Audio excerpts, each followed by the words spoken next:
Good afternoon. My name is Michael Johnson, and today I'm going to be discussing literary theories from the text theory into practice.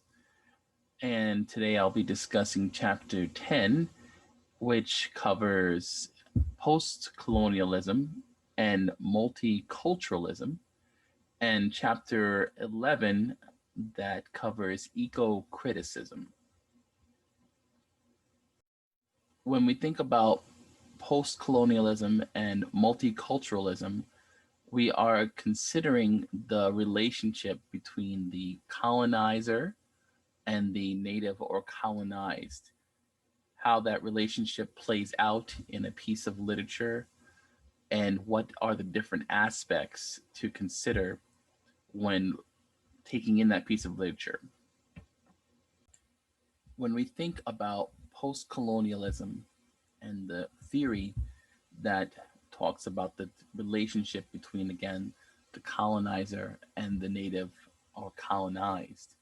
A post colonialism theorist looks at the different aspects within a text um, to bring out the deeper meaning within it, which could there could be significant elements that may be social or material based, that are drawn from the culture, and again, that being either the colonizer culture or the colonized culture, and they that context um, is important to think about when you're interpreting the text, and that relationship between the text and the context is called negotiation, and also from the point of view of the creator of the content.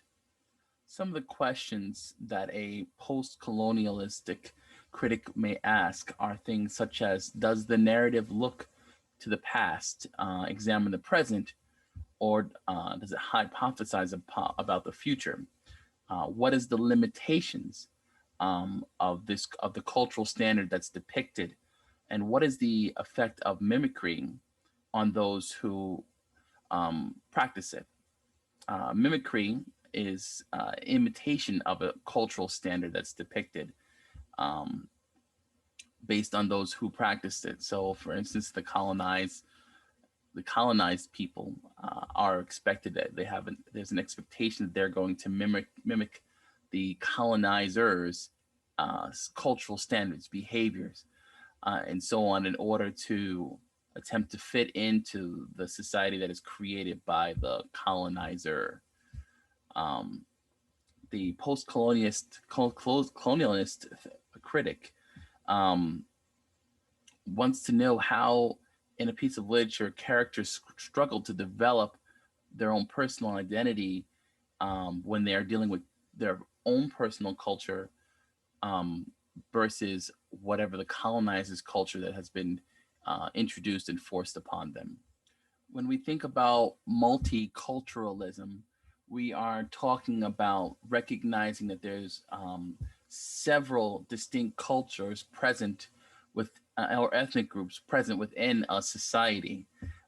This includes racial, religious, culture, and other types of cultural groups that individually have their own customary behaviors, cultural assumptions and values, patterns of thinking, and communication styles.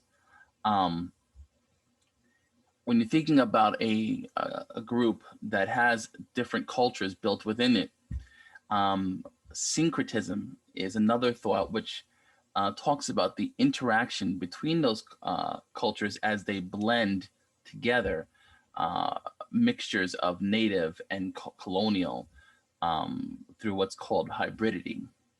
Um, and then, of course, when we think about literature, we think about the perspective of, again, the colonized or the native people, and do they have a voice? Do they have a sense of agency in uh, when in literature and the depiction of those people, or is it just the dominant parties that have created the narrative um, of their own culture and those they have colonized?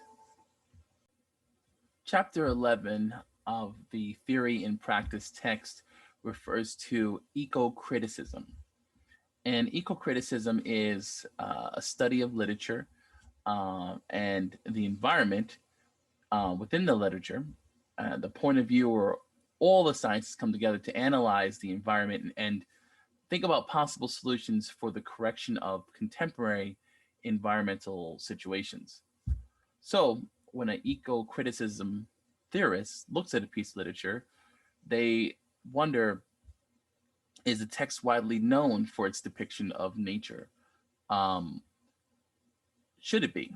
What insights about the natural world does a text have to offer? Um, and does it raise questions or issues about nature or the environment to its reader?